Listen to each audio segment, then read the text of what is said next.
competitive police.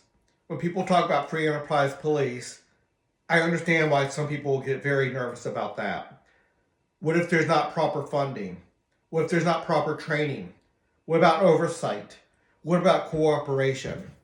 What if they only protect the people that they want to protect and not the others? What if they do abuses on civil liberties? No, I have a structure that's going to allow free enterprise police, competitive police within that structure, and the safeguards are probably even better than what we currently have. We have probably the best police system that the world has ever known here in America.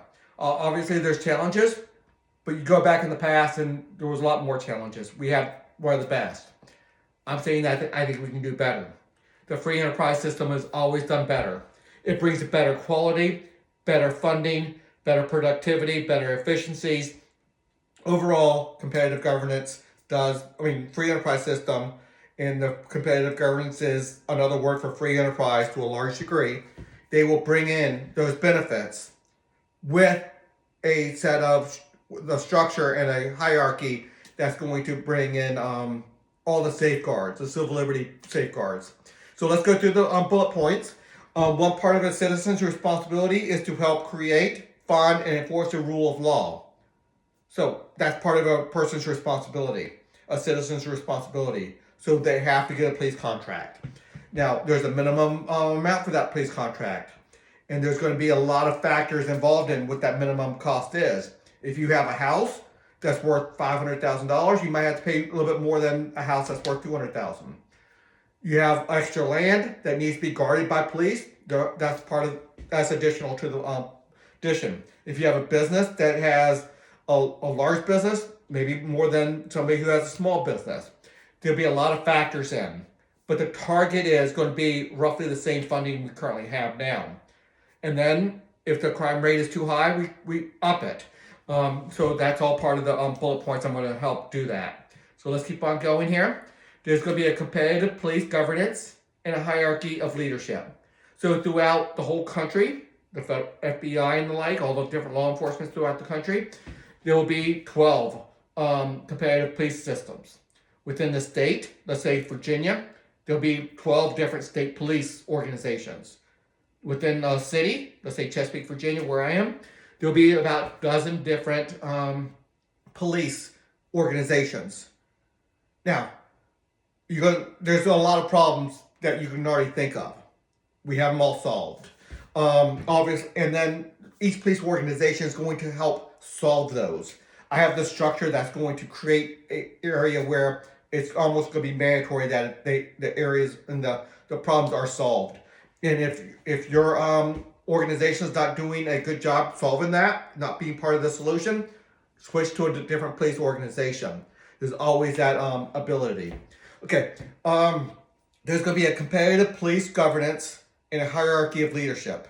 Oh, by the way, this is not a police organization that's going to take care of one geographic area in one part of the state and another one takes care of another one in their part of the state. No, all of them are the full state.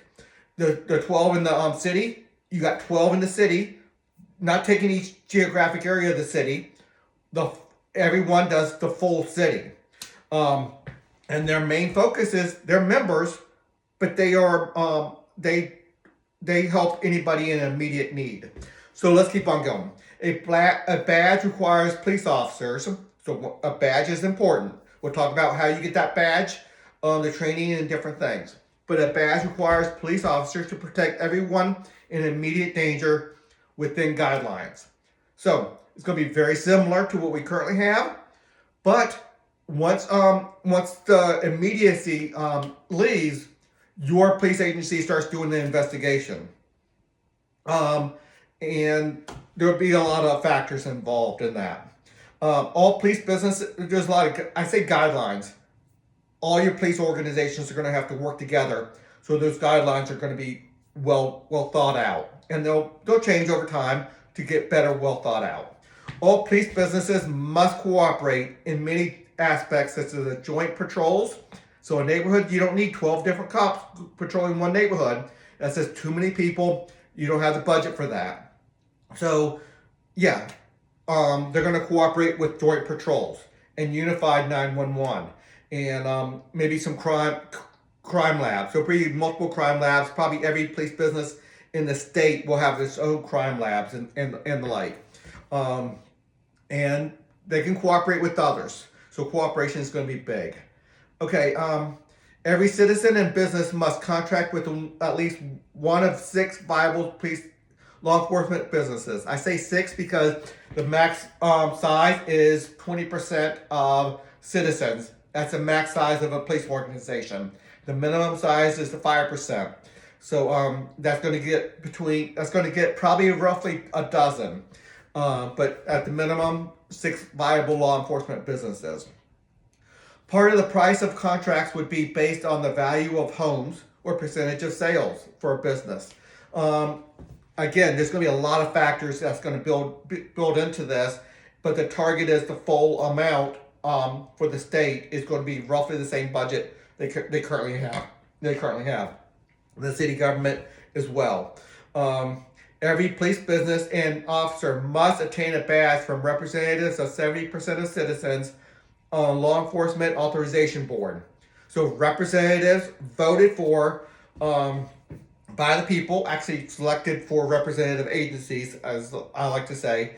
But it's going to be hard to get a badge. You have to go through that training.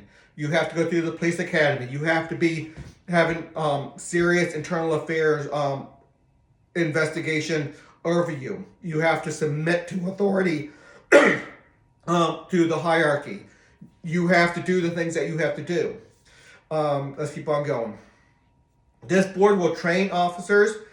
The board that does the authorization will be doing the police academies. And now they're competitive boards. Don't get me wrong. There's could be competitive police academies. Every big state organization that's doing this will have its own police academy. But there will be a lot of unified, monopolized regulations surrounding that. You have to abide by the civil liberties. You have to have the same standards of evidence, same standards of when can you go into a house, when can you not. We're not going to have different standards out there. They're going to be set by legislators, the judges, a lot of different things. Currently, what we have now is going to be the starting point. And then I think it's going to be better than what we currently have now, eventually, as we go through the system. A competitive rating agencies would have significant access to police records and give high quality information from various perspectives. So if a police officer is cited many times for abuses, the rating agencies can learn that. They're going to have a high access to that. And then they're going to rate a police officer low, a deputy low, and then their badge is going to be taken away because they're not following the system. So let's keep on going. Both the Law Enforcement Authorization Board, the LEA, a Law Enforcement Authorization Board, and the rating system will ensure civil liberties are honored. So just right now, there's systems out there to make sure civil liberties are protected. But in my system, it's going to be 2 different representative bodies, 2 representatives of the people, 2 different bodies, the rating system and Law Enforcement Authorization Board. And they both have the ability to take you out, take your badge away from you. Rating floors will not allow low standards and it will deter abuses. So rating floors, say if you have so many abuses per month or whatever the case may be, your badge is going to be taken. If the crime rating floors are exceeded, so murder, car theft, rapes, all the big ones, break-ins. If those crime rating floors are exceeded, set by other legislators, many requirements will have to increase. The budgets of the cops will have to go up. Your contract, let's say you're paying $200 a month for a contract for the police, it'll have to go up to $250, $300, whatever is needed to get those crime rates right back down. And then once people start having to pay that money, They're going to say, maybe we should keep people in jail who are the bad people in jail longer, because people are going to feel it right in their pockets. It's not going to be the general overall budget that people don't feel in their pocketbooks as much. No, $50 more a month going for your police organization because the crime rate went up. It's going to force people to look at, okay, what are my police doing? What are the judges doing? What are the prisons doing? Are we keeping people behind bars longer because I don't want to have to pay this money? It's tying the direct effect of the extra police officers to your budget, not just a general budget from the government that it's hard to see. Okay, your taxes got raised, but for what reason? This is going to be more direct, tying the two together. If the crime rating floors are exceeded, many requirements will increase. That's what I was just talking about. Okay, a lot can be seen at Haley2024.org. A lot more on YouTube on this. I got a whole playlist on Place by itself, and I deal with prisons. I deal with the courts. I deal with writing violent crimes. I have pages writing up a lot of these issues. Until the next video.